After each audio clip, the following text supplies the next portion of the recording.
Who's live? Oh, hello! Hello, I'm Jashikins, and welcome to this week's episode of Jash Talks. With me this week, as always, is my co-host.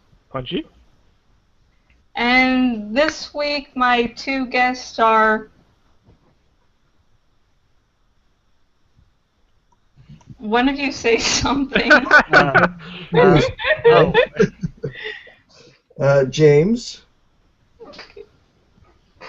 And Jim Bevan, and I just want to get this out here, Destiny sucks. It's like an even blander version of Halo. Does it? Oh. Okay. That's my controversial statement for this podcast. I wanted to like it so bad. I'm sad now. Damn it. Why? Great, Jim, you ruined my co-host. He can't function this episode now. What have you done? Sorry. At least, keep on bringing this up every now and again, like I did for one episode about pushing daisies. Oh, shush, please, God. Alright. Okay. Pushing daisies is a crime against nature, and you know it. Yeah. Why did no one agree with me there? It's a crime, okay? I haven't watched it, so. I mean to watch it. It's the nicest show ever. It's like candy cane hugs in the middle of the night, honestly. It's brilliant. Not what. In fact, if you watch it, you're as far from the Nazis as can be. But if you didn't, you are a Nazi. Okay, I'm a Did Nazi. Hitler watch it? No, he didn't. Connection. Hey, you know what I have, though? Cookies. Ooh. Nazis don't eat cookies. I'm a Nazi with cookies. Everything's fine. That works out. Just on a moral and ethical level, that works out. Frankly, karmically even. Okay, first question. We'll start with Omar. How you found who? Well, I'm a bad person, one might say. Because, see, here's the thing. I was young enough to not have ever actually seen the originals, and to have had to get into the new series, which is a common thing. But, in England, one would assume you should have seen the earlier ones. And I didn't. And I remember in school, there was a bunch of people talking about it, and I was like, what are you on about, Doctor Who? And then they was like, oh, it's a doctor! And I was like, what are you watching, Doctor? And then they're like, who flies in space? I'm like, ooh. And then he says, with companions, and he does sciencey things, because the guy describing it was a nerd. And as much as I like my nerds, they're not very good at describing things. And so when he said sciencey things, I was like, oh god, what is this, like some kind of children's math show? No, never! And so I avoided it. I avoided Doctor Who until the first season was over. And then I kind of accidentally saw an episode on TV, and I was like, I don't know what this is. But I liked every minute of it, and I would like to see more. And then I just kind of lost my shit finding every possible Doctor Who related thing, and I found I liked everything, just even the shit parts, even the horrible, even Martha, the worst companion in the world I've ever seen. I thought, yes, I like you. You're awesome. Really? Martha, the worst companion? Oh, I'm sorry, my friend. She's got a long way to go compared to Adric and Chameleon and Dodo. Well, see. Because I thank the Lord I haven't had the chance to see all the older episodes, so I don't know everyone. If there's someone worse than Martha, then do you know what? Yeah. I'm sorry. On a personal level, I am sorry to you. Yeah. You've seen things. You've been places I don't want to go. Yeah, he has stared into the abyss, and it has stared back, and now he has no... He stared into the abyss, and it was Adric. But yeah, so the point is, I got into it a bit oddly, and due to that, I kind of missed the 9th Doctor until after the 10th Doctor. And then I watched some of the 11th Doctor, then I started watching the classics, so it's a very weird viewing order, you know what I mean? But still, I got into it, I really, really like it, and it is my lifelong dream to become the Doctor. I'm working on it now, I've got a pig heart ready to install on my system. Should be cool. Maybe you just need to focus on your outward appearance and not do anything inside. Well, you believe you are on the inside and you will be on the outside. First comes the extra heart, and then comes the hair. No. The inside, you can change your inside, mentally, but adding an extra heart could be. Well, you possibly can't. I can. I don't know about you. It's not that hard to rip up on a ribcage and insert a heart and hope it works. Listen, Omar, don't do it. I can't find another co-host for this. Ah, poo. Anyway, who's next? This is like the classroom. I'm not going next. I'll go next. No, I only discovered Doctor Who about 3 years ago on Netflix. I'd heard of it. It was just something that it never, I just never stumbled upon it. It was one of those things where, when the series came back, everybody was raving about it, but I just didn't. It was actually like Lord of the Rings. I didn't get into Lord of the Rings until the movies came out. It was when I started with. I didn't know that I would like it. I mean, I started watching the Christopher Eccleston ones first, and got really into that. But when David Tennant came in, I was committed to Doctor Who. I marathoned it in probably his whole run in about a month, and so much so that when Matt Smith came along, I had such a hard time transitioning over to Matt Smith that I just stopped watching. It's one of those things where I want to go back and I want to, because I didn't like him initially, and then when I saw the later episodes leading to this new season, I started liking Matt Smith more in the later episodes. So I would like to go back and watch the whole Matt Smith run, but I've gone back and I've watched some of the classic Who, and I've just realized that the doctors that I gravitate towards are they're the cuddlier doctors and not the more sort of cranky doctors. The crankier doctors I tend to. I don't gravitate toward them as much. And Matt Smith was kind of cranky in that first few episodes, and that sort of turned me off. But then you'd hate William Hartnell then, because he redefined cranky. Yeah. Yeah, I've watched a few of those, and I mean, he is one of the ones that I gravitate toward less. Did you see the premiere serial where he was almost ready to straight up murder a caveman? Yeah. Yeah, that wasn't. I was sort of like, that's not the Doctor that I know. I've been recommended the first Doctor by a few people. Mm-hmm. Like, I would like him. He's like a. It's weird. I know he is the most cranky Doctor and like easily the least kind. If that's the right word for it. Well, maybe the sixth is a bit worse, but he's. I find the few things I've seen about him. Whenever he gets cuddly, it's like just wipe a tear away cuddly. Like when he said goodbye to his daughter type thing. Granddaughter. Yeah, granddaughter. Yes, that. I never understood that because it's like it's questionable the legitimacy of that whole operation. But still, might just be a canon thing. Still, when you said goodbye to that was like David Tennant levels of sadness. It was like, damn, dude, you don't got to say him goodbye. Just visit on the weekend or something.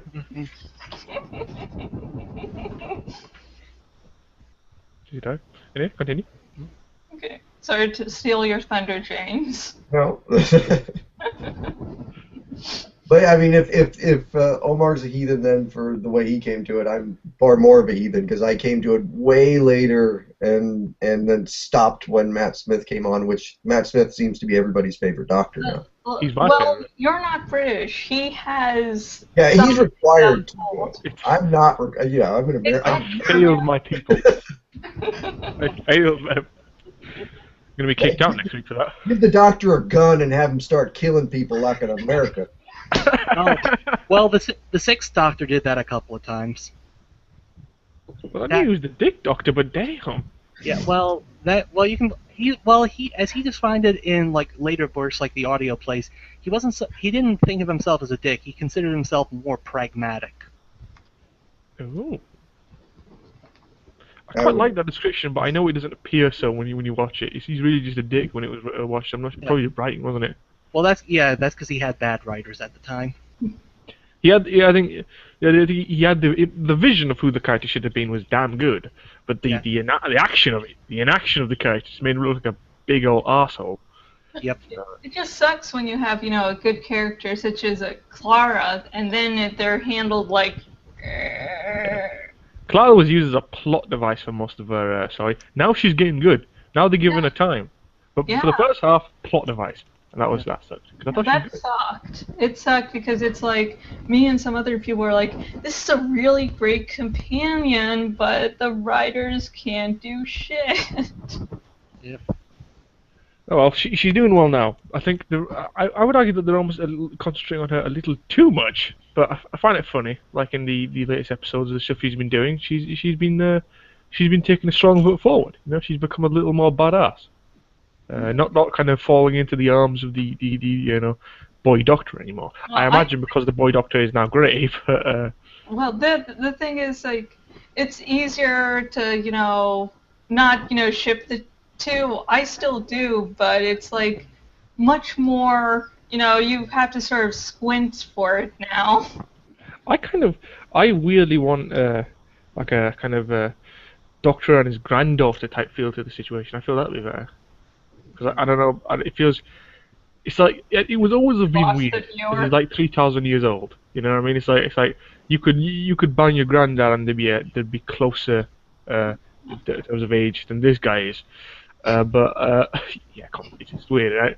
River's song kind of made sense because she was kind of a half doctor. That was you could pull it. You know what I mean? But Clara, it's weird. It was weird before. It'll be weird now. And so I'd like to see like a granddaughter type relationship kind of start, like the resource teacher. One, the clone daughter or whatever from the one episode. I want to see Jenny return. So do I, but she will never return. I want her to, though. It's like what they'll do, if they do, it'll be in some kind of like Christmas special, and they'll make a big ass deal of it. But they won't just make her return and make her a companion. I doubt that. Well, I just want to. Haven't even brought back Jack Harkness for how long? Why wouldn't you bring back Jack? Where's Jack gone? He's a big head. Pardon? Well, yeah. Jack sucked. I like Jack. I thought he was good in Torchwood. Yeah. Okay, Jim, do you want to go on to how you came to be a Whovian? Yeah. I got introduced when I was a teenager, back in the late 90s, early 2000s. PBS would sometimes show old Doctor Who episodes. So I was channel surfing one day, I switched around to PBS. They announced it was starting. I figured, sounds interesting, I'll give it a shot. And I watched it, and it was from the Tom Baker era. It was actually the start of the Key to Time season. I don't know how many people are familiar with this, but there was a story-long season arc during Tom Baker's run where he was basically recruited by this godlike figure called the White Guardian to retrieve the fragments of an artifact known as the Key to Time, which was basically used to maintain balance between order and chaos throughout all of existence. And it was a threat being obtained by the White Guardian's counterpart, the Black Guardian, who could use it to rewrite all of existence into complete disorder and anarchy. I want to see more stories of that. Yeah, that's pretty cool. Oh yeah, it was quite good. It was also I was kind of found it out at first because this wasn't his introduction, so I didn't know anything about the character. I just saw that he had a robot dog, and he was apparently able to travel anywhere in the universe. 9. Yep. And it's also puns. Yep, and it's also and I also got impressed. They introduced one of my favorite characters, Romana, who was a time lady, who had a very good rapport with the Doctor. She could banter with him well. I think one of the best parts was the introduction between them. She identified herself by her full name, which is Romana Dvor Trelundalar. And I know I messed that up. So we can't tell the difference. Yeah, so the Doctor didn't want to refer to her by that name because it was too long, so he said he'd just call her Romana for short. she said she didn't like that, and then he told her bluntly, "It's either Romana or Fred." She says, "There," and she says, "Okay, you can call me Fred." The doctor says, "Good, come along, Romana." And I watched the serial. It was pretty interesting. It was basically set on this medieval world where where somehow a con artist from our world had come there. I guess his ship crashed or something, and he was making money by selling the planet, which he didn't have any rights to other aliens. Wow. Yep. So I found it interesting, and I wanted to see how it progressed. So I watched the whole serial. Then after that, the next one came up, The Pirate Planet, and that was actually the first time I was introduced to the work of Douglas Adams. 42. Hitchhiker guy, isn't it? Yeah, Hitchhiker's Guide. He did this before that. He did this. I only before- recently found out that he was he wrote for Doctor Who, and I realized it explained so much. Yeah, and you could see his style. I could see his style there definitely because it dealt with the this demented cyborg captain who was just so bombastic and overblown. By the moons of madness! Oh man, I want to see. I'm gonna, you know, see, I knew this was gonna happen, but this episode was gonna force me to watch just 100 episodes of Doctor Who after this. It's gonna be just an onslaught. Yeah, and so I kept watching through the season. They aired it once a week, and like I said, I found the stories mostly impressive. Of course, the special effects were really, really bad. Like, paper mache painted by children. Not just the attempt at making the very bad giant squid monster, the living stones that drank people's blood. I don't know what those are, but I'm just imagining really crappy effects in my head. Yeah, so like I said, I watched that, found it good. Kind of went out of it after a while until Sci-Fi Channel started airing the new episodes of the new season after they'd been shown on the BBC. So got back into it with Eccleston. Wanted to check up on it again. Went to the BBC website, learned about the classic era, started watching videos on YouTube, and I became hooked. I like that. You were the best story of all of us. You're you're like a level 10, and I'm like a level 5. Thank you. I consider that's a nice compliment. She just gave you the most sarcastic clap ever. No, hang on. Painfully sarcastic. How mean! How mean! You are a terrible human being. No, hang on. I just Thank you. remembered I had sound effects. You had to turn to Thank you. robots to do it for you. So little emotion.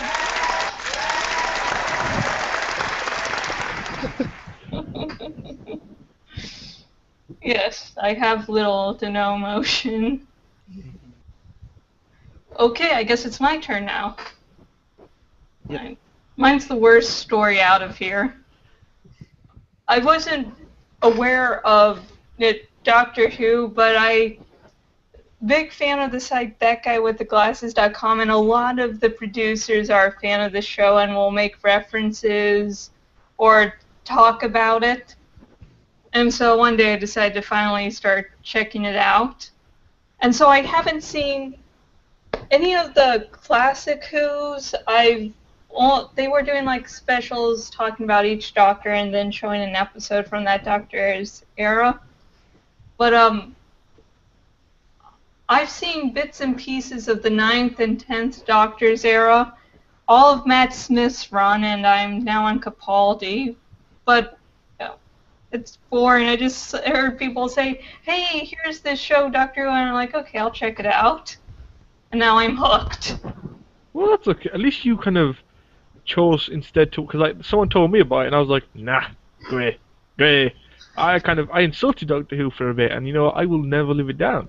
It's an unforgivable sin, and I have sinned against Moffat, and. Well, don't worry about sinning against Moffat because he has haters and lovers, and you sinned against Doctor Who itself. Just consider that. That's worse, man. Oh God. Just need a moment. What have I done?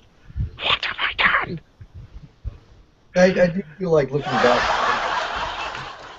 my nerd credentials are in question because I didn't immediately jump into it, and I haven't, like, everybody keeps telling me, well, if you like this doctor, you're going to like this doctor, and this doctor, and this doctor, and this doctor. And I go, yeah, okay. I didn't go into immediately. It might have taken a few months at least. No, listen. If you're all feeling bad about it, I can. I'm gonna go ahead and help you all here and make you all feel a little better. I literally only saw Star Wars months ago.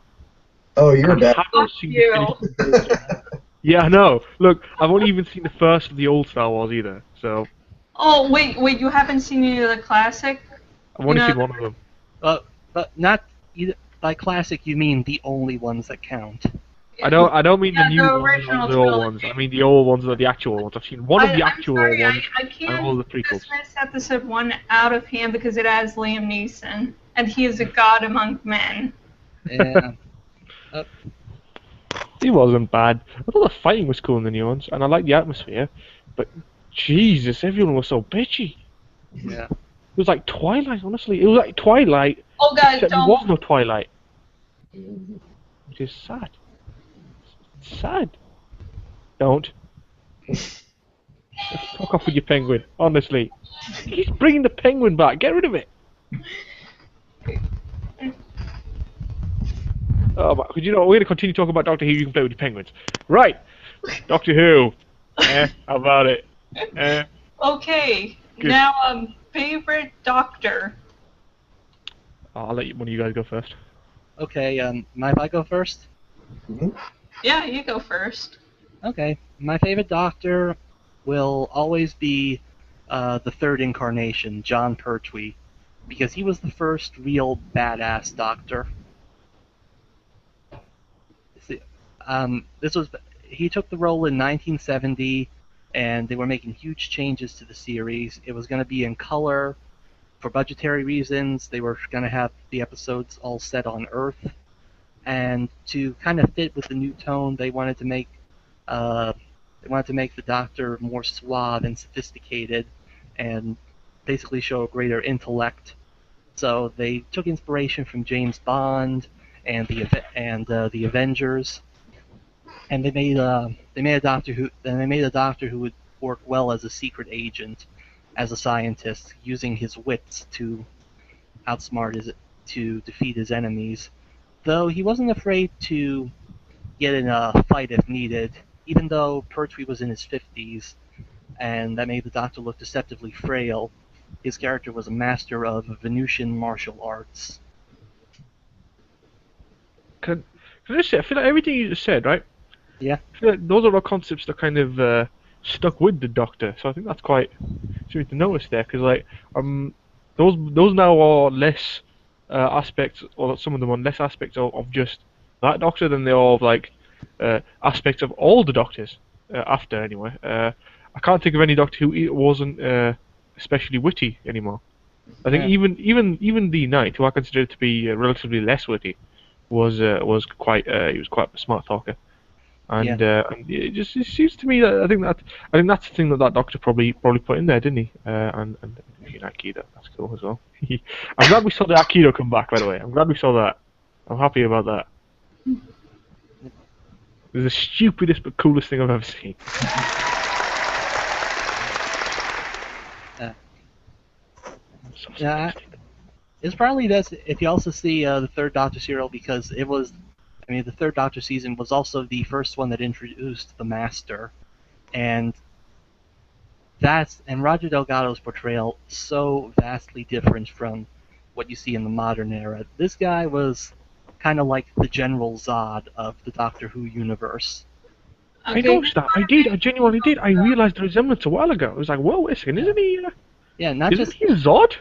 yeah, not just in physical appearance, but also in his mannerisms. He could be a bit campy, a bit overbearing at times, but he was a devious thinker. He would try to recruit aliens to his side, alien forces to his side to aid him in his plans. He tried to start a nuclear war between between China and the other governments of the world.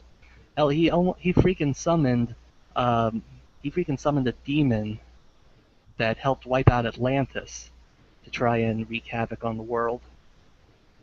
Fuck. Yeah, yeah. Of course, he did try to form an alliance with the Daleks, and I'm assuming that didn't go well. That never goes well. Don't kill with the Daleks. Does no one ever learn?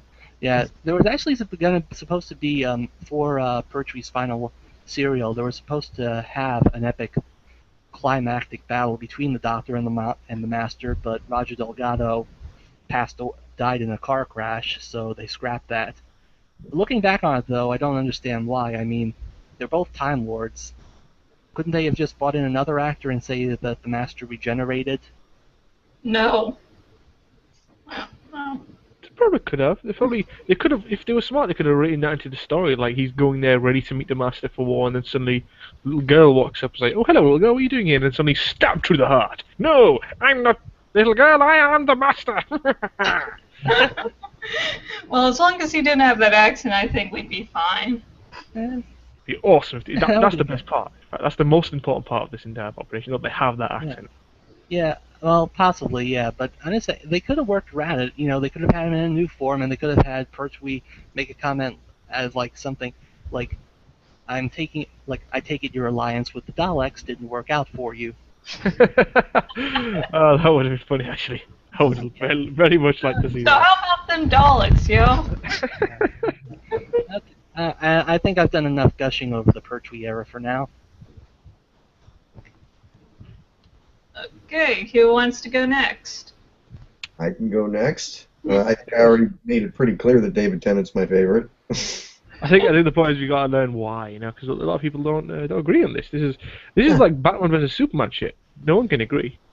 Well, I mean, to me, I didn't like David Tennant at first because I really liked Christopher Eccleston, and as soon as David Tennant came on, I don't know what it was, because I felt like his voice sounded like a little kid. Like I remember the first couple episodes really irritating me, and then it just started to grow on me, like the way that he was so excited about everything, the way that it's like, again, the thing that when Matt Smith came in, I felt like Matt Smith was very dismissive of the people around him in the beginning. He was like, "Look, I'm the smartest person in the room, so everybody else shut the fuck up." Well, that's how Pertwee was also. Yeah. And whereas David Tennant was, "I'm the smartest person in the room, but you guys are all awesome, and I'm really like in awe of everyone in this room right now, and I really like am fighting for everybody in this room." And he also, I mean, I always felt like when he had this like really manic energy, but when he was alone, when there wasn't a companion next to him, he almost looked like he was suicidal. Like David Tennant always came off like, if I don't have somebody around me right now, somebody's gonna find the TARDIS somewhere, they're gonna open the door, and I'm gonna be hanging. Oh God! Oh man! That's a lovely image. Yeah. That was something that I liked about him, was he was carrying this darkness inside that he felt like, if I don't keep going, if I don't keep talking, if I ever shut up or stop to think for 10 seconds, it's done. It's all over. I can't continue. Yeah, the find the Doctor hanging himself, and then off in the distance you hear K9's voice, "Master, may I stop holding the rope now?" Oh no! My God, you made it worse. God damn it, Jim. Well, actually, that would lead to an interesting concept, because according to the audio plays, well, they're not canon, but if a Time Lord commits suicide, then their next regeneration is of the opposite gender. We'll bring that up later. Yeah, we'll take that up. But actually, James, I find it interesting because you and I kind of had the opposite. We have the opposite portrayals of Tennant. I thought he started off okay, but then I found he just got worse. And I don't attribute that to Tennant himself. I just attribute it to Russell T Davies' bad writing. I don't want to die. Yeah, I don't want. Fucking pussy. I'm sorry, David Tennant was good, but that was just like. Yeah. And then they had that line in the 50th anniversary, and it was like, fuck it, I thought I left this shit behind me. Yeah. What line? I don't want to go. Oh, yeah. That one. Oh, yeah. It's like, Look, I realised that line was on the nose, But at the moment when we were all watching that, I don't care who you were, it blew you away, and you just sobbed in like a messy rage of sadness. That was actually the first episode of Doctor Who I ever saw. I didn't sob. I just thought, what the fuck, man? This is how you're gonna go out? It was quite sad. I feel like you lost a lot of badass points there, mate. You want to know sad? I'm going back to Pertwee again. When he was about to die, when he was close to regenerating, again, and he was the first to die from radiation poisoning. Uh-huh. And Sarah Jane Smith is leaning over his body, and she's crying because this strange person she met so recently, who introduced her to Wonders of the Universe, is going to die, and Pertwee just says, "A tear, Sarah Jane. Don't cry. While there's life, there's hope." See That's even. that works. I like, for me, like the David Tennant, the way he went out.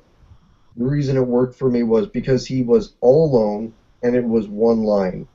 I found it annoying when Matt Smith transformed because I was like, okay, are you gonna stop talking and that scene went on for like 10 minutes and I found it weird how he regenerated twice. Yeah. I feel like if they were going to make him regenerate in like the massive, awesome explosion, his last act to take out the enemy swine. That would have been cool. Yeah. Like, if you're a Doctor, they went out in the sad ways, they went in cool ways, bravely. Matt Smith, he went out how he always did, taking the bad guys with him.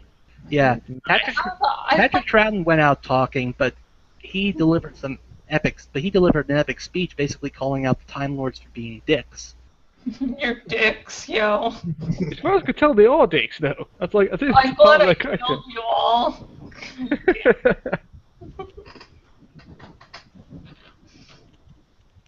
Yeah, that's my gushing about David Tennant, at least, was I liked that he was somebody that he was excited about everything he was doing. He just, at the same time, he knew he couldn't stop. If he stopped for at all, then that darkness was just going to completely consume him, and he was going to be a mess. Yeah. So, and we did see some good moments of that. I'm not going to say his entire run was bad, because you had good moments like Family of Blood, Blink, Midnight. Oh, Midnight is the most awesome episode ever. Like, if someone hasn't seen Doctor Who, I basically direct them to that horror. Yeah. I directed to the Van Gogh episode. Yeah. Well, and I'm not saying it was bad. And I wanted to see more of this darkness. I just didn't like seeing Tennant as, oh, this is a guy who's gonna appeal to all the fans. He's so nice. He's so sweet. He's so marketable. that's what I was. The nice and the sweet was what I liked about Doctor Who from the start was I just figured it was Star Trek.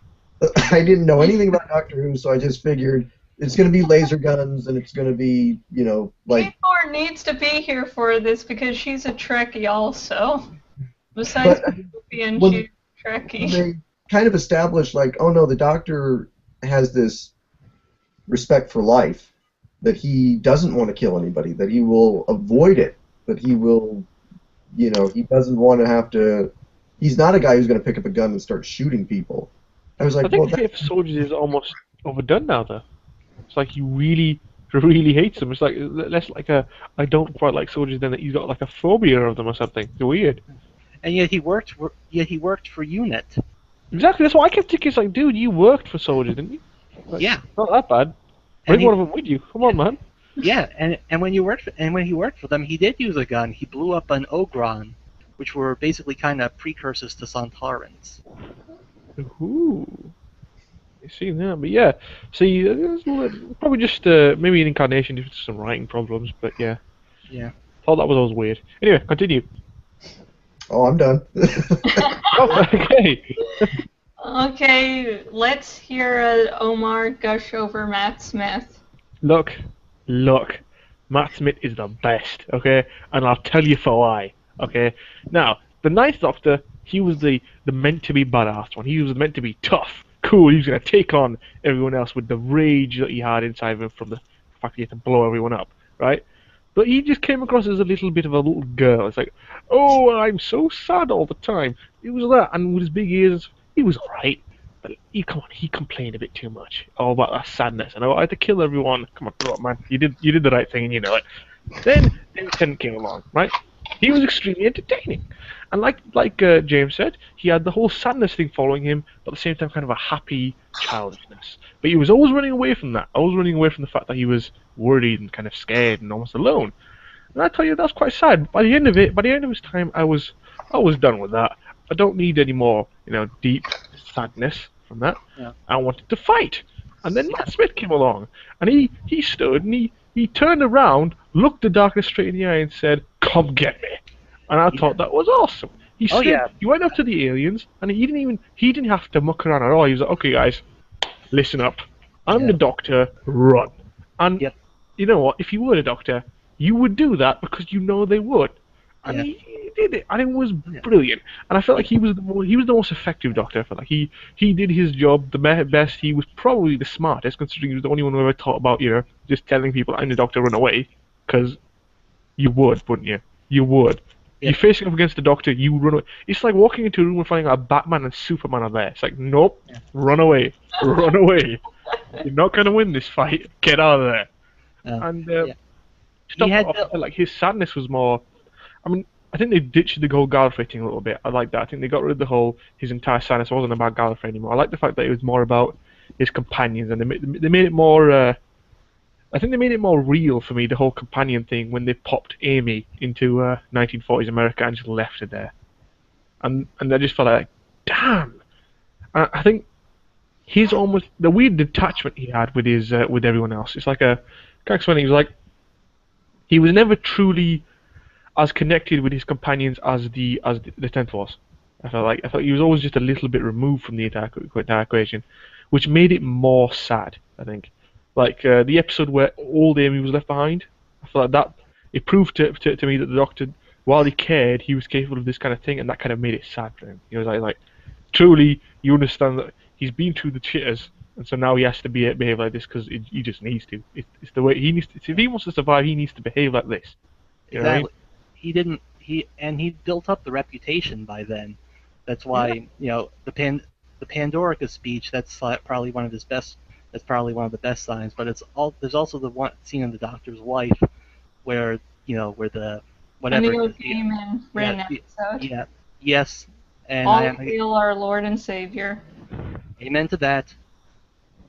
And he's dealing with this entity that admits it's killed hundreds of Time Lords to sustain itself, and then he just says, "I've killed them all." You fear me, I've killed them all. Look, I don't know who your favourite Doctors will ever be. If people watching this, don't know who your favourite Doctors are.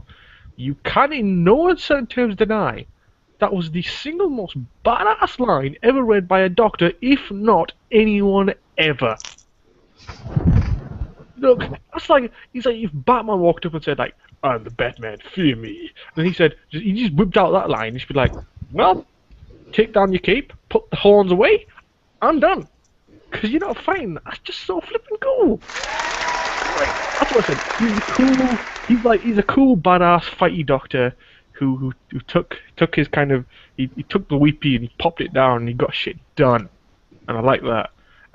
I did feel that he had a lot of flaws as well, though. That like he was, like I said, he was impersonal. He he kept a distance from his companions, and I felt like he was a bit too, how to put it, manipulative of them and their feelings and stuff. I felt like his worst moment was when Amy wanted to go join Rory, and he was just like, "No, we'll find another way. It's fine. Just stay with me." And I understood it. He didn't want to be alone again. But at the same time, it's like, no, dude. And you understood why he was doing that. And then his final act was both sad and kind of a descripting of his flaw.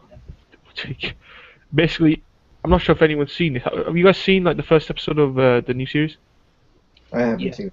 Yeah. Okay, I'm gonna dodge this then. I don't want to ruin it for you. Right. But it's something. Long story short, he's quite. I think his final act is almost very much his manipulative ways. His worst quality, I think. Possibly not as manipulative as the Seventh Doctor was, though.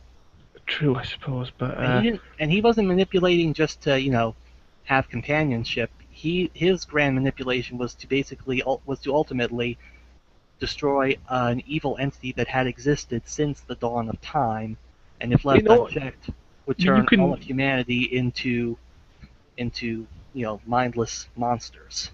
You see, you can work with that. It's like I understand why he's doing that. Frankly, if he has to manipulate me into a plume of lava for that purpose, I'd be like, you know what, dude, I understand.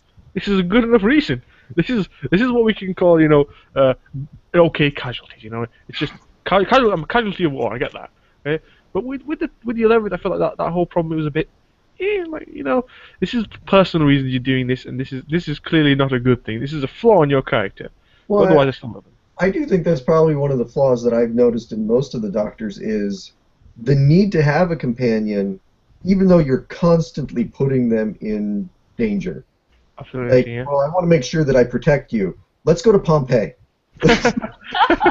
Speaking That's of true. Pompeii, Go to Pompeii immediately before it explodes on us. Just, you had to plan that. He's the Doctor. He knew. He knew.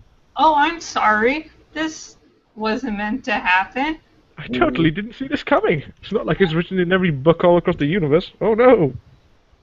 Oh, Weirdly, Thank the Doctor doesn't know God. his history. okay, I'll Well- get to me then. Unless we want to continue gushing about Matt Smith and David Tennant and Pompeii. Oh, Oh, please, tell us about Earman. Oh, fuck you. I found this. This is from the expanded universe. This is staying on the line of badass boasts. There's one that the Eighth Doctor says when he is dealing with a monster that feeds on his fear, and he says, "I've seen entire species destroyed, civilizations left in ruins. I've witnessed solar systems vanish in the twinkling of an eye. I've seen things that would freeze your blood. So don't threaten me. Don't ever threaten me. My real fear is the things I don't enjoy, things I've seen and never want to see again. Now, entity, what can I show you? Let's start with evil from the dawn of time, and go on from there, shall we? I wouldn't make these things up. I couldn't, and I saw them all. Evil from the past is one thing, but I have seen the future too. Wouldn't you like to see what's coming? It scares the living daylights out of me. I wonder what it will do to you. And there's worse than that. There are the things I'm afraid I might do one day." Oh, Fuck. Indeed. damn! You need Shit. to send me that episode. You need to send me the name of that episode later, and I want to see that. It's not an episode, it's a novel, Phobos. In that case, send me that. Oh 'cause I no, want to wait, read it. it is an audio. My mistake. It's an audio. It's a book. I don't know. Yeah, Well, alright. whatever it is, He does get let another. me know He what gets it a is, good. because I need to see that. Yeah, That's good. he gets a good one in a book though too, where he talks about how he's the man who gives the monsters nightmares. It is. It's true though, isn't it? Yep. Ah, damn. But yeah, I think that's obviously that's my reasons for liking the 11th. He's the Doctor who looked back into the void, and instead of the void staring back at him, he stared back twice. Yep. And then played pudding with it or something. Yeah. I think also, can I just say it quick? Has anyone else noticed the way the Doctors regenerate yet? Because there's a purpose to it all, and I figured it out now. Yeah. Because the main one, the most obvious one, is like the 10th, who died on his own and sad and quite lonely, and he was lonely his entire time. So he became a Doctor who was, uppity, kind of quite powerful, and kind of very able to not be alone and to deal with it when he was. That's why I'm not sure the 11th spent a lot of time on his own. Yeah, Amy was Amy, Pond, and Roy. They tended to be at home for a lot, and he's buggered off and had like Avengers. At one point, didn't he come back like 100 years older or something? Yeah. So that's longer than the entire time Tennant lived, and he was on his own for it. So I mean, he was more capable of dealing with that, and I think that proves that he was really he was an existence created to deal with that loneliness that the Tennant felt. It's almost And like evolution. yeah, like it's like each Doctor is made to deal with the problems that the last one was thinking about at the time of their death. Well, And the 11th, every think about the 11th when he Doctor died. What was he happy like? Avenger, and that hasn't seemed to be solved yet. Ah, yes, but that's what they think about when they're conscious. But on the moment of the actual death, they're not thinking that. Like the 11th, when he died, his thoughts were such as he was tired, he was older, because when he'd spent so long on that planet that he'd grown old. In his head, he was old already. Mm-hmm. That's why when he regenerated, old, because to him he was old. He felt it. He'd have seen, at that point, he'd have seen more of his old hands and old face than he would of his young version. True. I mean, to us, he was still young, but to him, he's still proportionally he's old, and therefore, Capaldi became old again. I never considered it like that. Yeah, it's odd, and I kind of want to figure out what the reasons for all the other generations are, because if they kept it up, that'll be interesting. Yeah.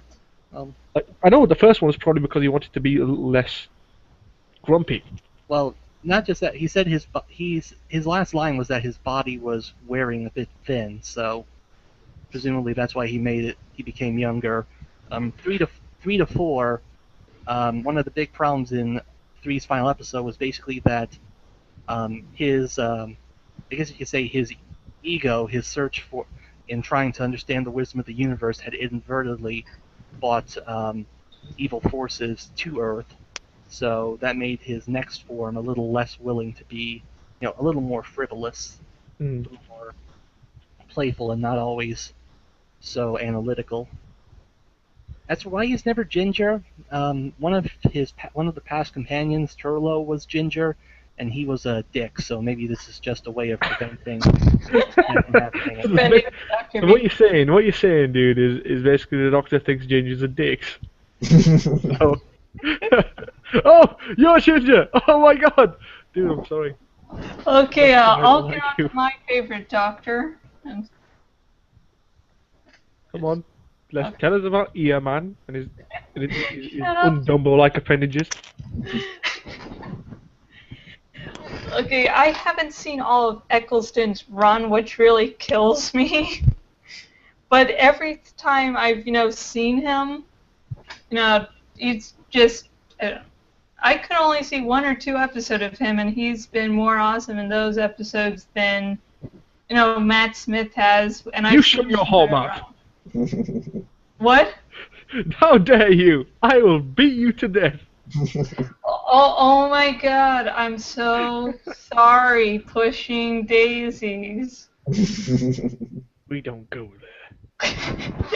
But I don't know, just his whole, like the mommy episode with the gas masks. That was very... Yeah, you know how he can see what has to be done, and he'll play like the go to your room. It seemed like he knew what he was doing. At least maybe he really deeply thought that would work. But when it cuts back to the episode, it's like, well, I didn't know that would work. This would be horrible last lines. But I agree with you. Okay, look, I make a joke of him. He's a good Doctor, though. I just think he's genuinely just the least. In all fairness, it's probably because he didn't get as much time as the others. But I feel like he's the least interesting. Yeah, I feel like if they buffed him up, if they give him 1 more season, he would have come into his own. But with just 1 season, and the first season of Doctor Who as well. So it wasn't just him coming into his own; it was everything. Bring Doctor Who back. Exactly, and I kind of get it, but for me, it just didn't work. I enjoyed the zaniness, the nuttiness of the next Doctors. I understand why he couldn't have it, but for that, it makes him kind of.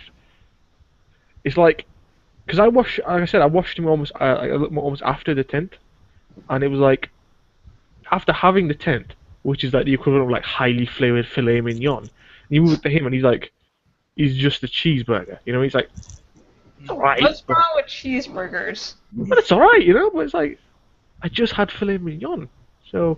I mean, I was it's a damn cheeseburger.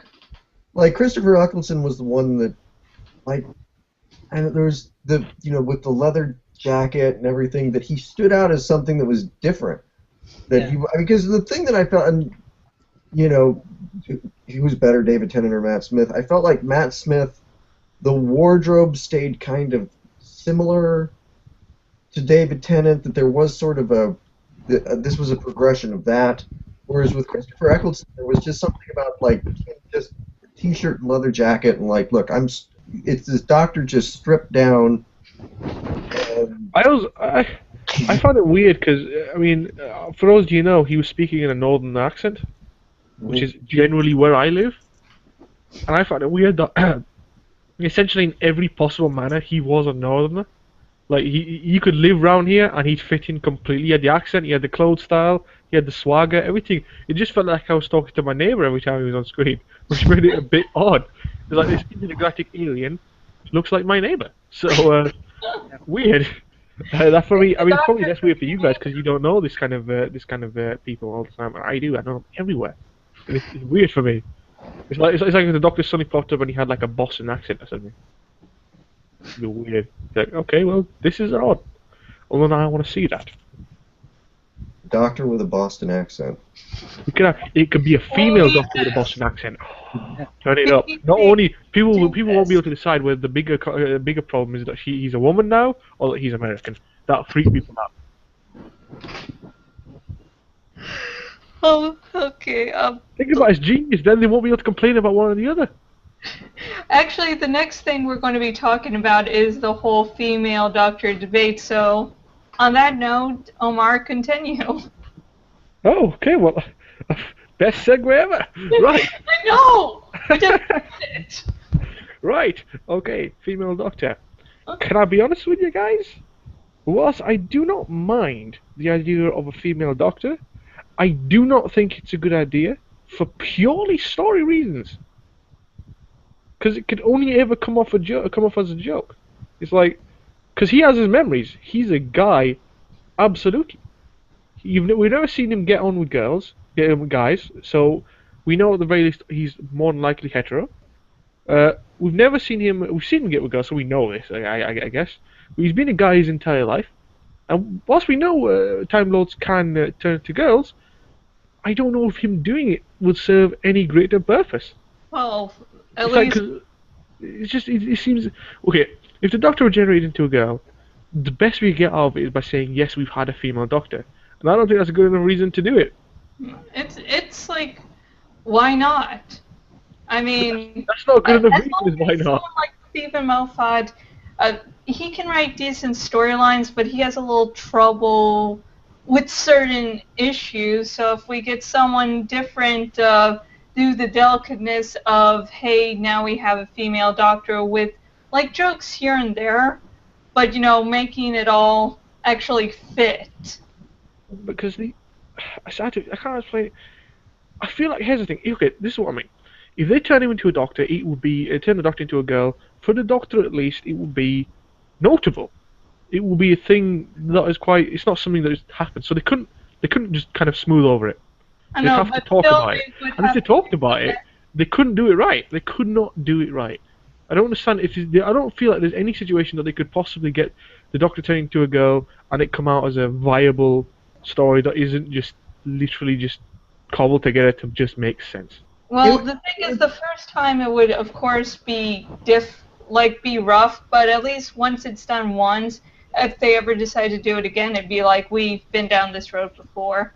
I almost feel like it would make more sense if the Doctor was sort of a sexist, like or in the past had been. Like if he was somebody who was very dismissive of, maybe patting his companions on the head and saying, "Okay, little girl, you run along and play," and then he becomes a woman. Then 1 in 6 could be a little sexist at times. But I mean, it would have to be something where it wasn't just a joke. It would have to be something where it wasn't just, oh, I have breasts now. Oh, I can wear a dress. Or, oh, this person's hitting on me. Yeah. It would have to. As much as I disagree with Zarya Diamanda Hagen about her constant bashing of New Who, I do like the idea she had. If there ever was a female Doctor, they don't draw attention to it. The character doesn't really care about it. They're just, Doctor's just going to go along what they were doing before. And she gave a good example, like say, you would travel back to the 19th century and had to get into an area where women weren't allowed. And someone said, and someone pointed out women are allowed. She would just respond, "I'm not a woman, I'm the Doctor." Mm-hmm. So, but while that would work, knowing the Doctor, it wouldn't be a thing he would smooth over. It'd be a thing he points out consistently. I guarantee, look, they probably wouldn't do this because it would be a little bit for a Doctor Who show, but I guarantee that the Doctor as we know him, if he turn into a girl, the very first thing he did would be to grope himself. Guaranteed. He'd be like, "Oh, I've got boobs. Where did that As come a from? woman, I would say if I suddenly got transformed into a man, I would look at that dick. I would feel that dick.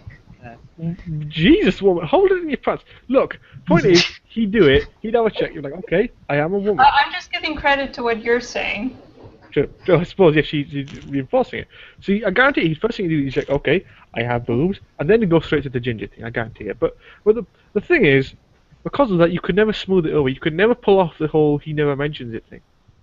And so they'd have to make some kind of deal of it, and like I said, I have no idea how to do that. If they could, then go ahead. I'd like to see that, but I have no idea how you would even begin to do something that is so supremely odd. Maybe it's like, hey, I have tits and a pussy. Okay, what's next? Yeah. Okay, let's see. I need my morning tea now.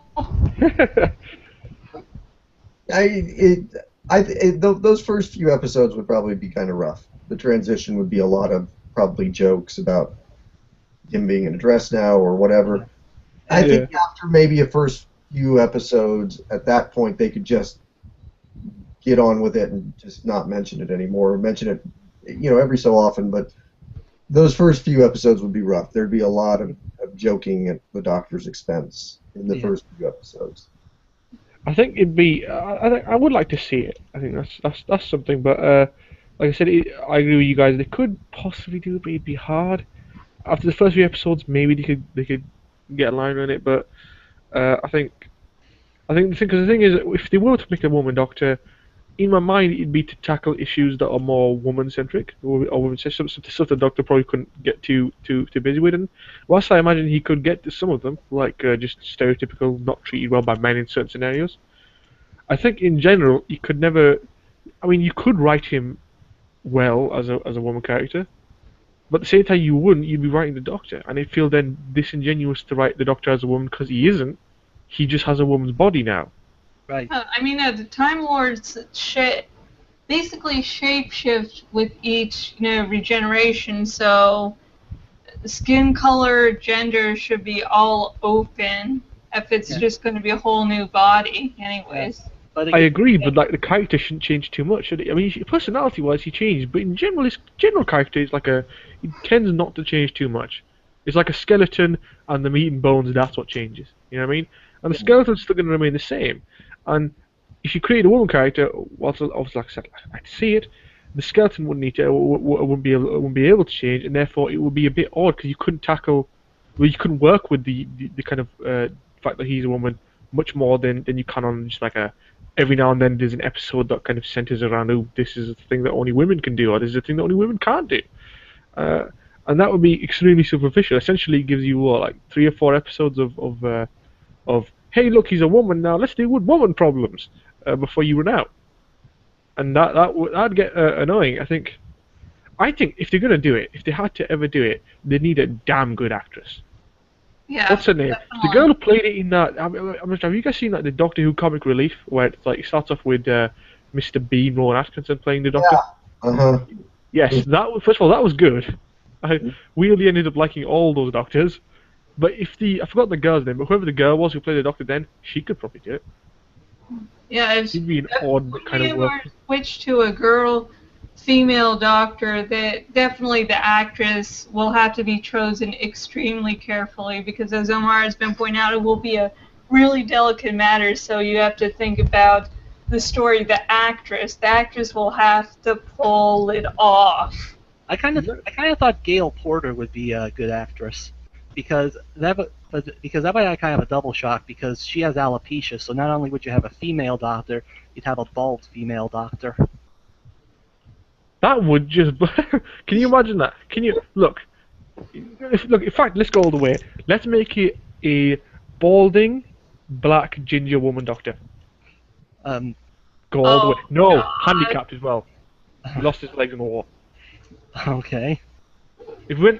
Not really. But I'm just saying, one day that'll happen. And actually, can I just say, genuinely, on a genuine level, if you actually did that and had a Doctor who was just kind of like crazy with it all, that would be hilarious, and you know it would. Because he'd mention it all the time. He'd walking around with no legs, and ginger hair, and he's like, he's a black guy now, and he's a woman, black guy, woman, and he would be hilarious. He would, he wouldn't even know how to begin adapting. He'd be like, okay, first of all, how do I deal with these woman issues? Oh no, got to deal with the black issues now. Okay, what about the ginger issues? Because that's the main problem here.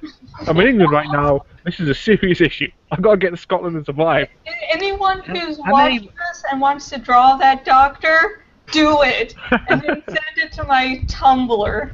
How many people? Tumblr.com. Just send it the fuck over. I need to see this. How many people have we offended? Yeah, Let's see. There's one viewer. We got 2 viewers at one point. So hi, viewer who's probably Jock Girly. Here's the question: do Time Lords menstruate? Because that's a whole episode right there. Oh God! Good God, James. Well, at least one thing we don't have to worry about is they can't get pregnant because Time Lords reproduce by basically creating new genetic structures from scratch. do they? How do we know that? It was it's in an expanded universe novel called Lung Barrow. Oh. This is Wait, great. so there's a book that talks about how doctors bang? Well, not doctors, but Gallifreyans bang? Well, no, they don't bang. Like I said, it's just they call the machine that does it the loom, and it's So basically he's oh, cool. yeah. It's very complicated though. Oh, everything is in the show. Well, that's American sex education. It's complicated. Let's not go over it. look, kids. You've got things down there. And at some point, stuff will happen. Good. Or okay. sometimes. Just bash them together and it'll And work. sometimes. Oh God, too much detail, woman. Robert, what do you guys think? Because I don't want to be the only one talking about the fact that you've got a vagina. We're just all... Okay, anyone want to say something and continue, we can, or else we can move on to the last and final subject. Going. Anything? No? He's an odd... It's very hard to talk about. It's woman doctor. There's no way you can get this right. Well, right now we can't think of it, but maybe later down the line when it does happen, we can't imagine it not working. Which Can I just say this though? I don't know how they do it, but God, do I want to see them do it. Because I tell you what, at the very least, it will be hilarious, and I would love to see that. And if they get it right, it'll be damn good as well. But at the least, it's going to be funny. So I'm good with that. You know what I mean? And if it's bad, the social justice warriors on Tumblr will be a nice little drinking game. Yeah, but I look forward to it. I think after Capaldi, it's going to be interesting. I don't know if they're going to do a woman or not, but I'm curious as to what happens after Capaldi. It won't just regenerate into his eyebrows. That'll be the next doctor. I'll be happy with that. Those are tack eyebrows, though, right? Yeah. Okay, next and final subject before announcements. What you love most about the show and what you would like to see happen. We've covered the tack eyebrows. I want you guys go first? the black ginger doctor, handicapped doctor. That's what I want now. You've ruined it for me now. That's what I want now. Nothing else will do. So.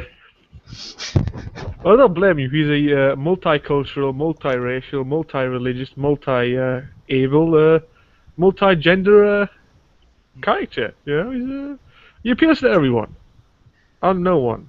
You know what they should give him? Oh, they should give him that disease that makes your skin go white, and they should make him like a direct line down the middle. So he's half black and half white. Oh my God! Oh! You know, like that really preachy episode of Star Trek. Yeah, that's what I was thinking. Thank you for not making me crazy. Look, we're gonna include everyone in this, okay? God damn it. Is there any race I've left out? Is there anyone who isn't being represented by this doctor? The Asians. We'll make him good at math.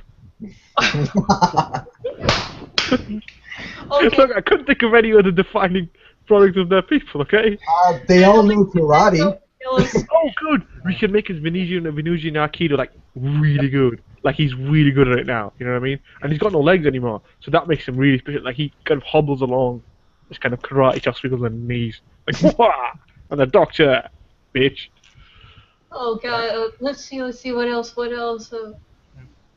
A Christian. Christianity isn't being represented here.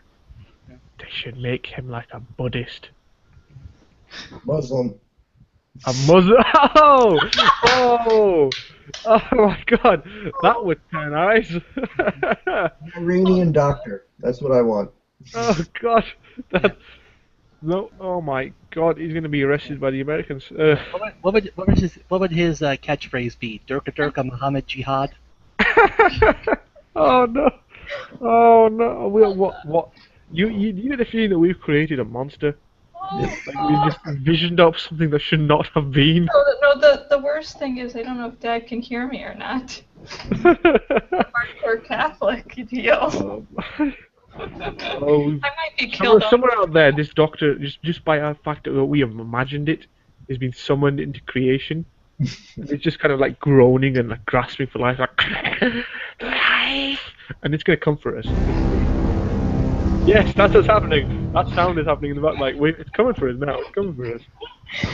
Hang on. We're already being watched. By one person. What if the doctor just regenerated as Idris Elba? Oh I my would love god, that. yes! I mean, That what? man is my hero. I like that guy. He's the baddest badass ever. Pacific Rim. I've seen both Thor movies. I'm probably not going to see No Good Deed, but he's fucking awesome. So yes. Luther for the BBC, so he could become the new doctor. I mean, I feel like after Capaldi, they got to do something really different. Yeah, that's what I was thinking, because they can't go back to having the middle-aged and or young doctor, and they can't go to another older doctor. And they've got to pick something odd now. They've got to pick something a bit different. Maybe like an Irish doctor. I'd like that. An Irish doctor. A quick talking Irish doctor. Conan O'Brien as the doctor now. Oh god. Doing his nice little hair thing, you know. No, Matt Smith already had that hairstyle. The exact same hairstyle. No one else realised. Conan is the doctor. Oh god. I thought Craig Ferguson was. Maybe they're both doctors. Yeah, Craig Ferguson. I haven't seen as much of him, but yeah, he would probably be a better pick. I don't want an English doctor again. I mean, I am English, but I just... I don't know about you guys. For me, when I listen to a Scottish or Irish accent, it sounds nice to me. It's like, yes. There's a nice... I like the way it sounds. Please, more of that. Like Capaldi, frankly, I'd like to hear him bring out his accent even more. Do the Scottish thing, that'd be funny. Like, I like that. So I'd quite like to see that. You know, maybe a Welsh or Irish doctor. I think Doctor Who's filmed in Wales, like in Cardiff a lot. Mm-hmm. So it makes sense if they had a Welsh doctor. I think that's something they could do. I think that'd be cool. Also, I don't know about you guys, but I love the Welsh accent. It's so cute. It's like it's like the adorable kind of sheep, the adorable puppy of the world accents is what it is. You know, and it's like you just want to pet it. You're like, that's a nice accent. You good accent. And then you realise that, well, I realise that my accent is like the accent of the conquering monster. So, and I feel a bit bad for scaring the puppy. But anyway, what do you guys think? Don't. No, I don't. What was the question again? Nothing to do with scaring puppies, I can tell you that. I don't know how it got there. I am sorry. The question was, what do you love most about the show, and what you would like to see happen? Well, I'd like to hear you guys. Come on. What I love most about the show is just its imagination, because they have a series because they have a plot device that can take them to any point in time and space. They can just come up with so many impressive concepts and weave them together. And so many of the concepts they have come up with have served as inspiration for other for other series, one of my favorite serials, The Pyramids of Mars, dealt with the concept that the gods of ancient Egypt were aliens, and one of them, Sutekh, was one of the most destructive entities in the universe. He was imprisoned, and if released, he would basically wreak havoc. Leave nothing but dust. And Egyptian gods actually being aliens, Stargate kind of took that off. And the Cybermen too were an early inspiration for the Borg. Mm. Were the Cylons inspired by them as well? Cylons? I've never seen Battlestar Galactica. I know the Cylon Centurions look like Cybermen, and I've only recently saw it, so I didn't realize for a while. But I know that, and they kind of behave like Daleks. Exterminate. Yeah, good point. Exterminate. Yeah. As for what I'd like to see happen, I really want to see a few of the overlooked classic villains return, like The Rani. The Rani, the Toy I'm Maker. very certain that chick in the Promised Land is the Rani. Yeah, I'm probably. I hope it is. The Toy Maker, I'd love to see him return. He's basically like an eternal being, like the Guardians, who enjoys capturing people, forcing them to play games, and if they lose, he turns them into dolls. Well, that's... Yeah. Fuck. Yeah. Well, I'll be staying away from that. Yeah, maybe... terrified? Maybe also, this is kind of obscure, tractators. They're these insectoid creatures that have the ability to control gravity. Wait, hold up. Did you say sex toy? No. Tractator. Now I know what I want. You would think that, Omar. No, it sounded like that, okay? It really did. I'm not playing around. Bullshit! It did! Why would I do that? Why would I combine that and Doctor Who together? That is... I'd never do that. Because you're perverted? I know, because you've helped me on Says some you? versions. I came up with the... Oh, I'm And then you enjoyed reading them, and you made suggestions on what will happen next. Somewhere in the world, there's a sonic screwdriver vibrator. There there? has to be. Hey, There has to be. hey, a while ago, I showed Jash this website that makes dragon vibrators, and each one comes with its own lore. That's not really too surprising. I follow some people on Tumblr who, yeah. So yeah, not surprising. I have no use for the vibrator, but I'll tell you what, if there's a sonic screwdriver one, I know I'm getting it. My girlfriend's gonna be happy with me, like, oh, whip it out, hey, look what I got. Hey, I got a sonic screwdriver, baby. Want to get the sonic screw in? Yeah. That's And just then I wrong. get done. Now I'm thinking about the fact that somewhere out in there's got to be a Doctor Who porn. There's probably Ketor has basically stated that there's Doctor Who fanfics that put my one-shots to shame. Oh dear God. I don't want Doctor Who porn. I don't want that. It's no. You couldn't do that. It's the Doctor. That's not a thought I want. I mean, okay, maybe Amy. I can handle that. Or Clara, Frank. I mean, what do we handle that? I would love that. But look, I can't handle seeing the Doctor do that. No. No. Oh, okay, you're the one who suggested smut piece featuring sentient pudding, and now you're pussing out with the Doctor Who. Look, sentient pudding is a damn good idea, and you know it. Do you mean pudding as in you mean pudding as in your slang for any dessert, or pudding as in the stuff that Bill Cosby used to hawk in the 80s?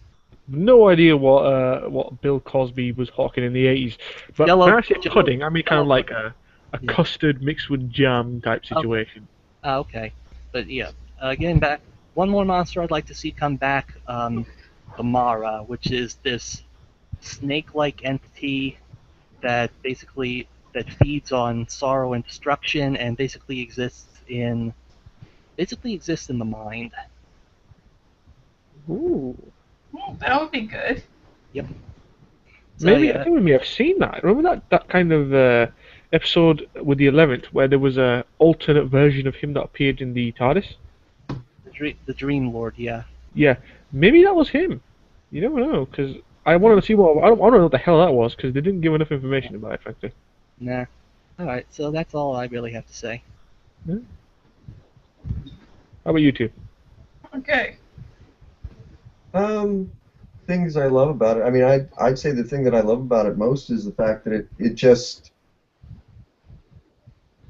that he's a guy the Doctor is a guy who will always look for the most peaceful possible solution instead of going in guns blazing, which is so unusual in science fiction where, you know, and I love Star Wars and I love Star Trek and I love Battlestar Galactica and I love Firefly and I love a lot of those, but they're always about who can go, you know, who can kill the most people.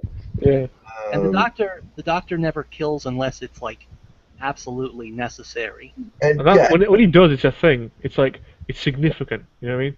Yeah. Yeah, I mean, and they're creative too sometimes. He once tricked a guy who had a legion of killer robots under his command into releasing some helium so that his voice raised and the robots didn't recognize his voice and they ended up killing him. Oh my god. Yeah. That's the most Doctor solution anyone has ever doctored. Yep. and that would be the other thing too. I mean, that I love about the show is that the Doctor's power when the Doctor does say something like "you should fear me" or something like that, he's not saying "I'm going to come kill you." He's saying "I am so much smarter than you." Yeah. That I will completely and utterly decimate you using only my intellect. Yeah, hell, he Colonel, run away. tricked Davros into destroying Skaro, the Dalek homeworld, by playing on his overconfidence. And that's, I mean, that's the Doctor. I mean, you know, Captain Kirk, when all else fails, I mean, Captain Kirk will be a diplomat and he will use his mind, but when all else fails, he'll also just blast the shit out of you.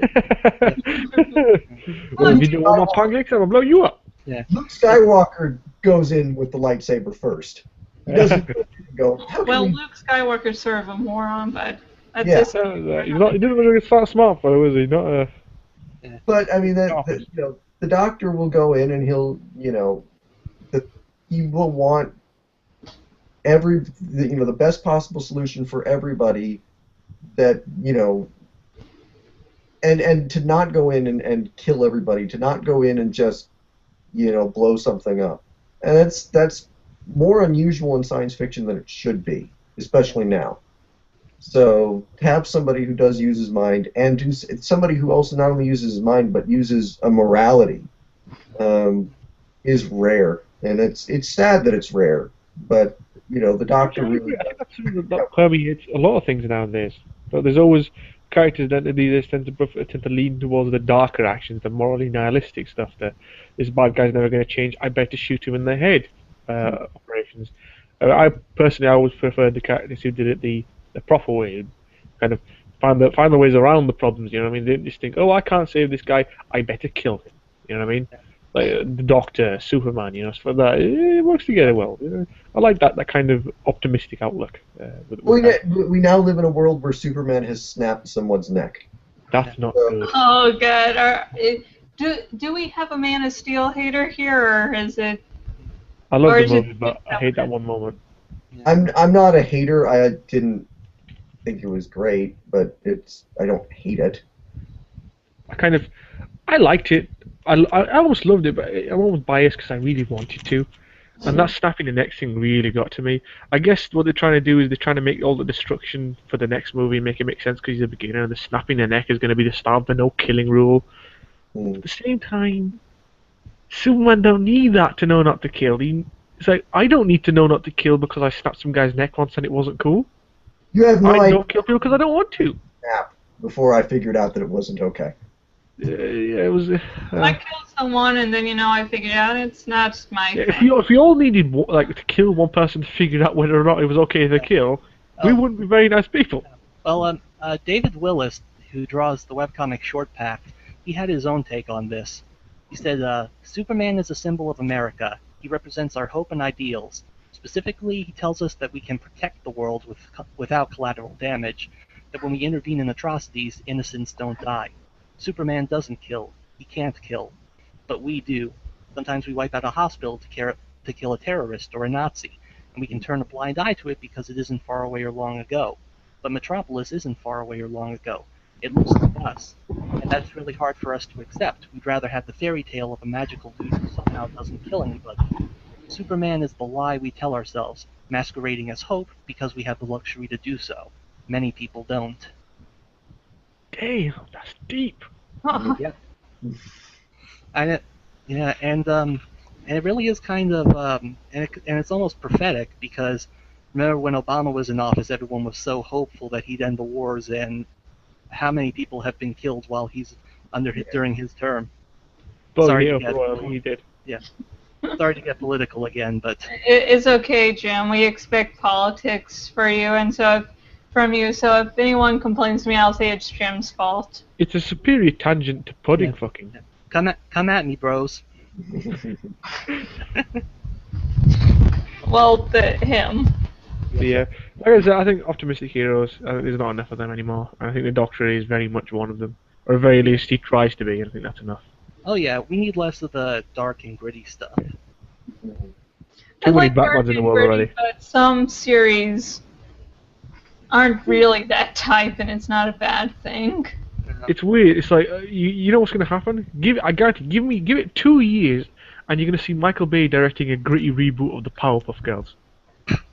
Oh, fuck it.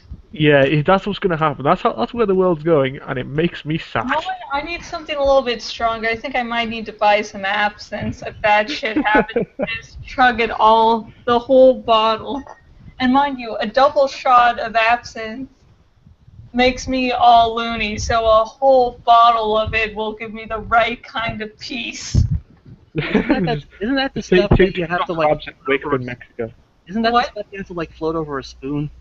Well, the proper way to drink absinthe, for all you who are totally over 21, is you pour, you put it in the cup or whatever, and then you pour some water over a sugar cube. I just measure out a double shot, pour it in a cup, and then put some, soda over it to mix it in. Your liver hates you. I know, I hate me. Your liver's just sitting there saying, well, fuck you too. I don't know what the water and sugar is supposed to do except try to lessen the taste, and it doesn't. So it's like, what's the point? I'll either take it straight or with soda. How did we get to absinthe?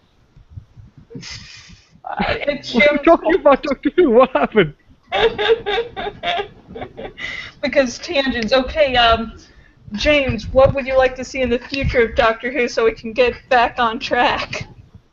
Future of Doctor Who, I think, I haven't seen any of the new episodes, so I can't comment too much on that. But I would like to see the Doctor regenerate next time as a woman, or as an actor of color, or as, I don't know, something that he has never been, Something new, completely different, and to take the Doctor in a direction, and hopefully Peter Capaldi lasts for a long, long time, but at some point he'll leave and the Doctor will regenerate. And I'd love to see the Doctor be. I just noticed your TARDIS there.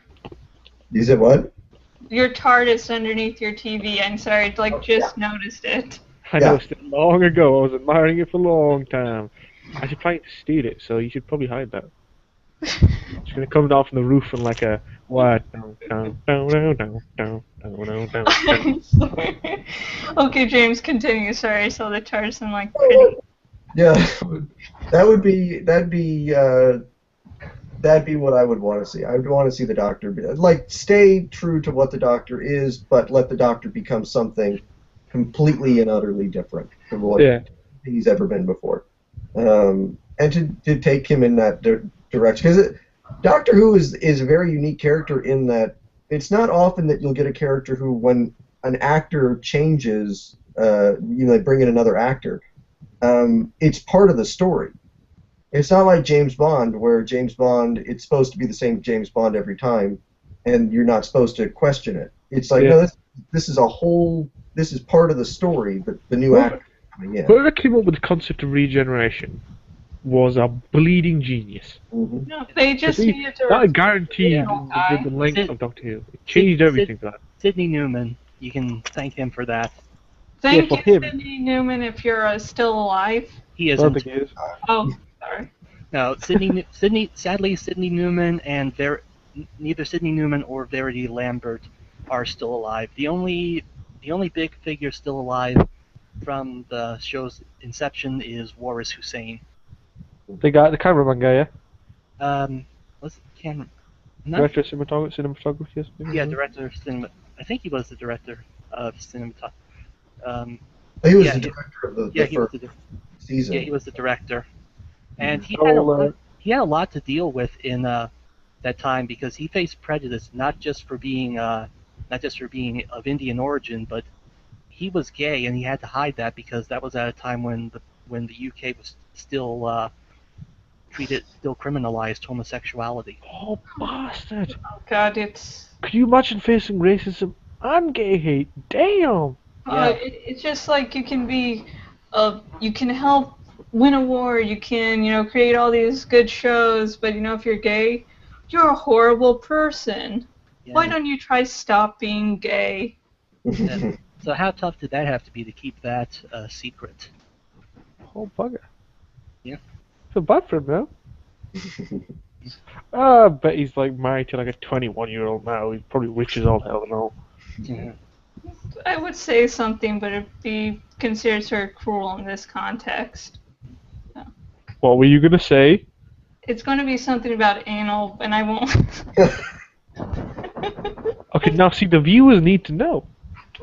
No, the viewers don't need to know. They still need to think I have some self-worth. Tell us. Nice, young, fresh butthole. It's low-hanging fruit there, Jashy. Low-hanging fruit. That's what he said. I do think now we need to add that on a T-shirt in the Manic Expression store. I would agree with that. What do we need to add? Well, low-hanging fruit now too, but what was it, young fresh butthole? We're gonna have to add that on a T-shirt. Well, it sounds a little better than the idea I had. Mine was for an armadillo with rockets tied to it, and it would say, "Let's get this armadillo into orbit." No. What? What does that mean? Armadillo. No, armadillo. Oh! Okay, I get it now. Or that might be something totally different and better. Yeah, you're taking it in a completely different direction. Oh my. Okay, James, have you finished talking? Get a shirt with the multiracial, multi-able, multi-religious handicapped doctor. Yeah, and the ginger one. Who's got That could be a side contest. Draw that, and whoever wins gets like a prize in that on a T-shirt. I'm pretty sure if anyone actually succeeded in drawing that, like a wormhole would open up and take them to like a dark place where they would never return. That's probably what they deserve for drawing it too. Exactly. It's like opening Pandora's box. They've committed an unforgivable sin. They've darkened the world a little bit. Oh, fuck. Okay. James, do you have anything else to say, or does the question move on to me? You can move on. Fuck. I like science fiction and fantasy, and those are my two main big genres.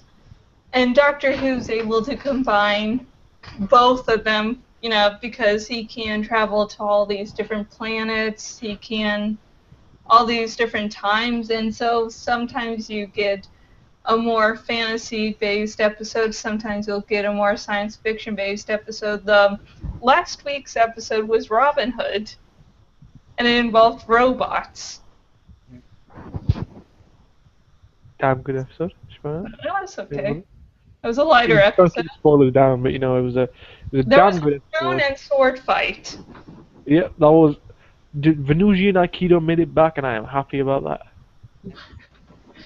So yeah, I like just how open the storytelling can be and the different genres they can do, because the TARDIS gives a great excuse to go from one to the other.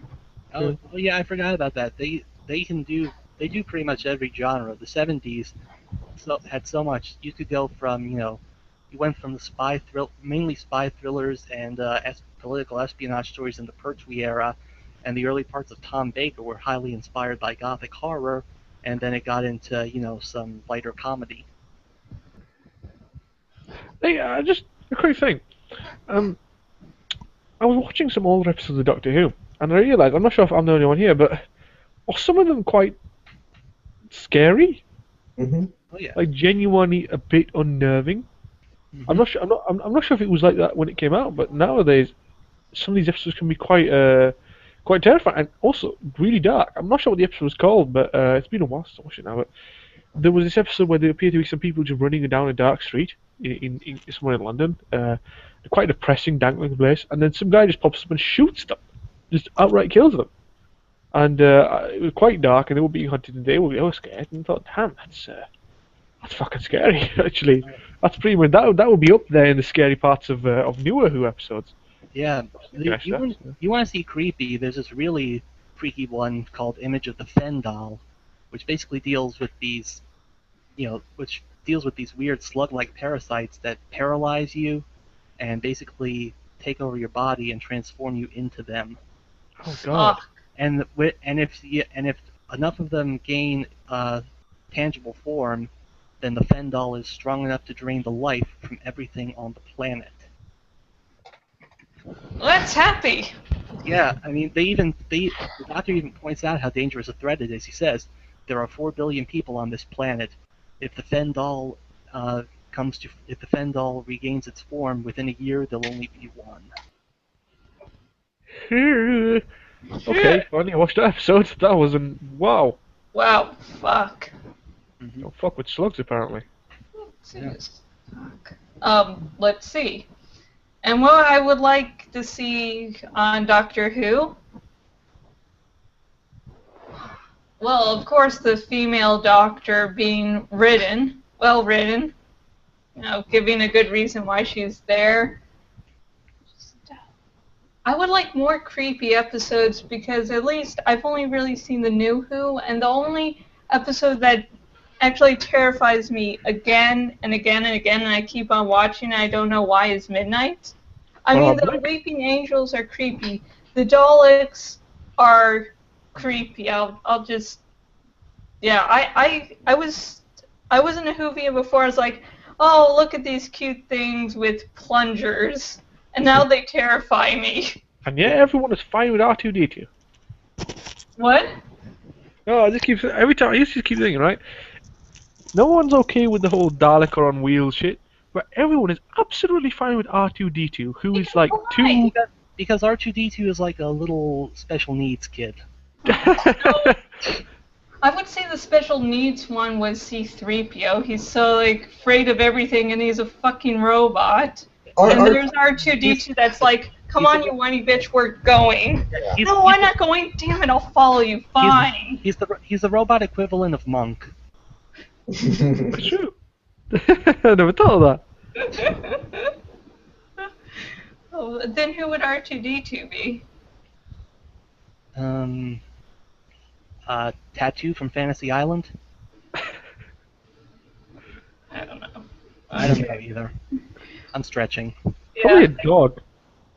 Like a pit bull or something. Okay, if we're all done with this, we can move on to the announcements section. Yeah. Okay, Omar, your entertainment. Right, well, we're running a bit low on stuff to mention right now, but I've got some to mention. Right, first, and something I think has definitely not got enough attention. Penny Dreadful. Any of you heard about this? Yeah, I have. It's an HBO or Showcase one, so it'd be extremely hard for me to get it while the season's ongoing. Right, well, it's Showcase, and it's essentially Victorian London, and what they've done is they've gotten several, if not all, famous literature characters from that period and shoved them in there. I'm talking the best. We're talking Mina Murray. We're talking Van Helsing, Dorian Gray, Dr. Frankenstein. You know what I mean? The works. And the story follows Vanessa Ives and her kind of gentleman partner, who was the father of Mina Murray. Something Murray, I forgot his name. They call him Mr. Murray most of the time. What's And, Mina Murray? Pardon? I've never heard of Mina Murray. Murray, sorry, Murray. Mina Murray, the woman who is abducted by Dracula. Mina Harker. Really? Became Is it Mina Murray? married Jonathan Harker, but Oh, right. It was Murray to begin with. But yeah. Oh, I can't believe I got it right. Anyway, so point is, Mina has been abducted, and her father is trying to get her back, and Vanessa Ives is helping him. Vanessa has some form of foresight ability, but stuff goes wrong. First of all, this is a dark world. This isn't a nice world. Okay, this is very much a dark one. Vanessa Ives, the girl who's helping the father, she can see into the future and is possessed by the devil, and frequently freaks out, attempts to kill people, and goes out and shags random people. So that's a problem. We have Dorian Gray, who is essentially a hedonistic psychopath who wants to bang everybody and make early porn. Oh, I'm wow. not kidding. Yeah. First time we see that, he decides that a really good idea would be to make porno with a girl who has cholera. So that's a fun sight. What? Yeah. Wait, what? He bangs a chick who has cholera and takes early pictures of it. I'm does not compute. Yeah, it's not good. It's not good. And you see the blood and everything. It's awful. And obviously, he's immortal, so that's the thing we know. But they haven't given away much of this. Then there's Frankenstein, who is by far my favorite character in the show. He's portrayed as quite young, and you see him essentially start to create Frankenstein's monster. And we find out basically that his mother kind of when he was young, his dog died or something, which not a good enough reason to create Frankenstein if you ask me. But then his mother dies literally as she's consoling him about the death of his dog. She's like, "Don't worry, death happens. It's not that bad." And then suddenly she coughs up blood, and he's like, "What the fuck?" Can you imagine that? My dog's died. I'm so sad. Don't worry, child. It's not gonna. And then your mum gets stabbed, dead. That would be quite depressing. So he spent his life trying to deal with that. Yeah, and so he's been trying to deal with that. And he's essentially decided to fight death and create life. And so he's working on Frankenstein, and he completes it in the very first episode. So you get to see Frankenstein and his monster the entire time, and him teaching it. Although stuff happens later on that will turn that on its head a little bit. Let's just say Frankenstein's wife is going to be happening and all. Right. One of the main characters is also, I believe this is the weakest main character, so let's do the last, an American cowboy type fellow. Essentially they hired him because they needed a gun, someone who was very accurate. And they found him at a circus and they brought him along. And at first I thought I think their plan in fact was to keep him as a main character, but they didn't go through with it. And now he's like another member of the cast, not too much of a main character, just a guy who's there. If you ask me, the character who seems to be the protagonist mostly is either the father, Vanessa, or Frankenstein. So that's one show you guys should check out. And other than that, I've only recently heard about one of the show worth checking out, and I know almost nothing about it. The show called Z Nation. It appears to be a XP of The Walking Dead. I'm only interested in checking it out because DJ Qualls is in it, or at least I've seen him in the previews. From what I have no idea who that is, but he's I mean, from Supernatural. He's was a character that appeared every now and again. In the last episode he appeared in, he ended up being a werewolf. Long story short, and I think Road Trip might have been a movie he was in. yeah, long time ago. Yeah. Actually, from what I've seen of the previews, this seems to be like, it seems like they're taking more inspiration from The Last of Us than The Walking Dead, because in the promo trailers I've seen, the main goal is to protect someone who's shown immunity to the zombie infection and get them to a place where they can determine if So they're it appears to be a band of people protecting someone. watching this, And exactly what they do with that's exactly the same premise of The Last of Us. It's just Ellie But is now there is something else though. I'm not sure what this is. I'm not sure if it's revealed in the episodes yet. But apparently, the person who has the cure is hiding something. So something's going on there. It might not be so very simple. But yeah, I thought I'd mention that's the only other show I found that's notable right now for people to think about. okay, I recommend both of them. I recommend Z okay, Nation only the because it thing with sounds The good. Last of Us, if no one has played it yet, I can't play it because, it's not for the Wii, but I have watched a Let's Play on it, and I would say if you have not checked it out, you should, because the storyline's good. I can't talk about the actual gameplay because I've never I haven't played it yet. It's kind of I know it's made by the same guys who made the Uncharted series, so I want to blast myself through those ones. I've got all three of them here, and then I need to work through them quite quickly. Then I want to do Last of Us. Have you tried it, James? Because I know you've mentioned you're a fan of Uncharted. I've got I played Last of Us, and actually just played it this year, and yeah, it's a really good game. I mean, it took a little while for me to get into it, but because it is a very long game. Yeah. But I really liked the story. It was actually it was more the story that kept me going than the gameplay. Oh, Like, yeah, I definitely. found the gameplay to be not as smooth as I would have liked, but the story kept me interested enough to where I wanted to know what happened next. Let me guess, you didn't care for the stealth sections. Oh god, the stealth sections. There were quite a few of the stealth sections where I was like, "Are you fucking kidding?" I don't think I'd be very good at stealth sections because I just like to run through something and shoot it. Yeah. And I'm playing Dead Space Extraction, and I think what's driving me nuts on the final level is that you have to be a good shot, and you have to sort of have your weapons chosen a certain way, because I just like to shoot with my flamethrower and get everything killed. Oh yeah, well, And I'm a horrible shot. well, you would. I'll be right back. Okay. Okay. Like I said, you would not care for the stealth sections in The Last of Us, especially because so often they're up against infected that can kill you in one hit.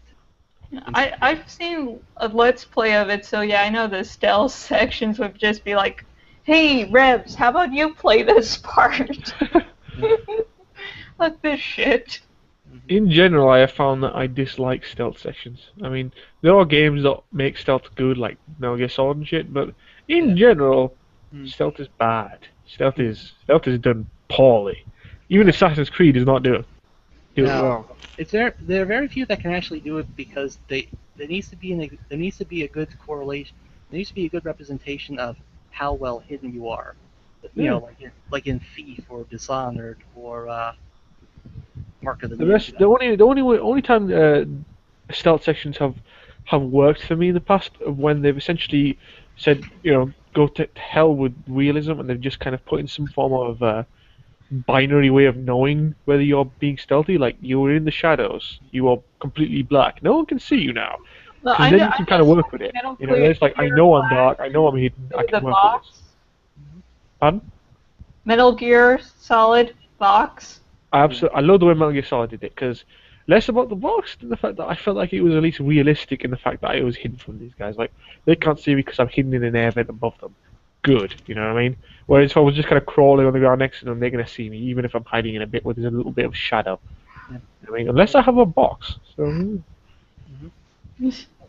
Hey, I'm afraid I have to head out, but thanks again for having me. Do you have any announcements you want to give before you? Yes, I'm working on 2 game reviews for Manic Expression, one for The Wolf Among Us, one for Hack and Slash. So hopefully they will be up within the next week or 2. Anything else? No, just thanks again for having me. Oh, James is here, so I can tell him I have to head out quick, so it was good talking with you guys again. You too. Take care. Alright, have fun. Thanks for being here. So, James, do you have any announcements for yourself and or the site?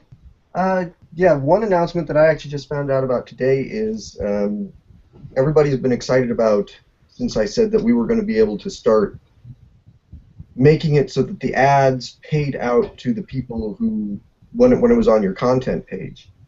And I just found out today that we're ready to start testing that out. So we're not going to do it, like, we're not going to go completely all out to start. We want to just pick a couple people and test it first. But hopefully by October, we'll be able to start doing that for everybody. That'd be cool. That's the big thing that I found out about today. But otherwise, I mean, the only other thing that I would like to mention, and this will be something that hopefully people will see soon, is that there is, for the Manic Expression animated movie, there is a musical number. And it's been written, and there's actually a demo of it. If you want the link to the demo, you can send that to me over Skype, and I'll link to it when I post this. Well, we're not going to release the demo quite yet, because it's the Ichabod Todd is doing the score for the movie, and he did a demo, and then I wrote lyrics for the demo, and he did a second demo. But there's going to be a third demo where it'll actually be the people in the movie singing. So when that is ready to go, we are going to release that, just to give everybody an idea of kind of what the first little taste of what the animated movie has to offer.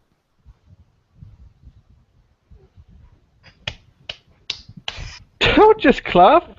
That was I can't. you give proper announcements. Sorry. Proper applause. Yeah, proper. I can't clap for shit. But evidently, he sounds like a seal trying to slap his head against the wall. All right. I didn't know there was a movie coming, and that sounds cool. I want to see that. No idea what's going to be in it, but I want to see it. I want to see it too. I would hope so. I would hope that'd be a thing you want to do. Yeah, that'd be sucking if you're like head of it and you're like, I don't really want to see this shit because I better get it out. Like, guy directs a movie and says, you know what, this is shit.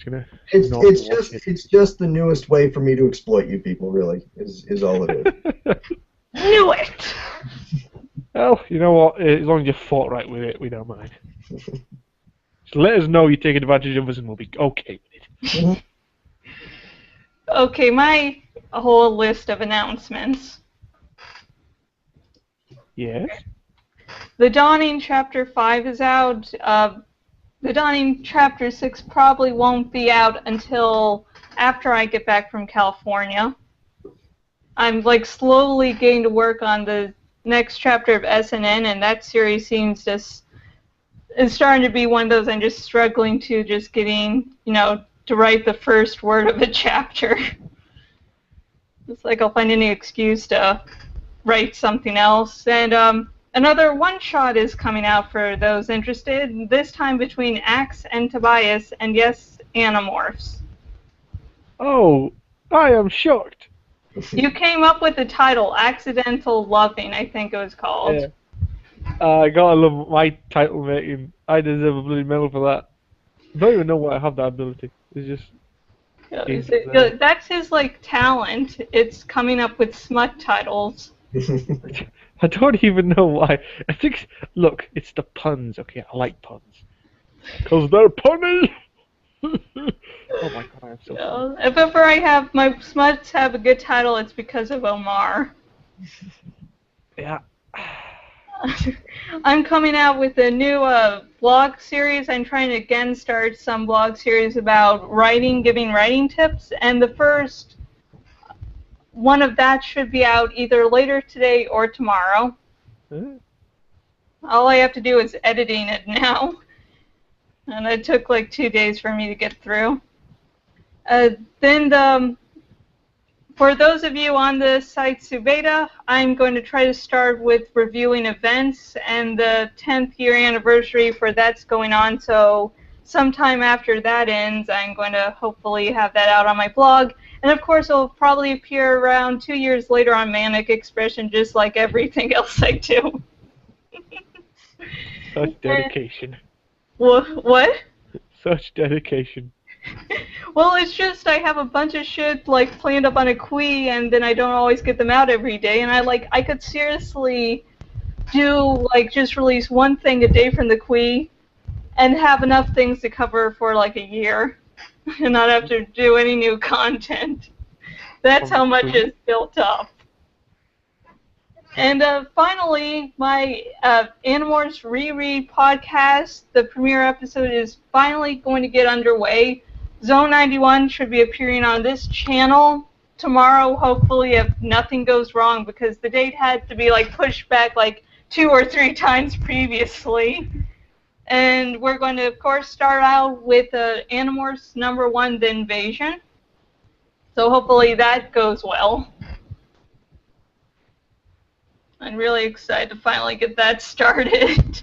Well, then, I came up with that 2 or 3 months ago, at least, maybe, and then I was it's preparation. We read it once to figure out some things we could talk about. Then that goes on for give each of us each a week. Then that happens again, just so we can actually better focus on what we're actually going to be talking about. So this one actually has effort put into it.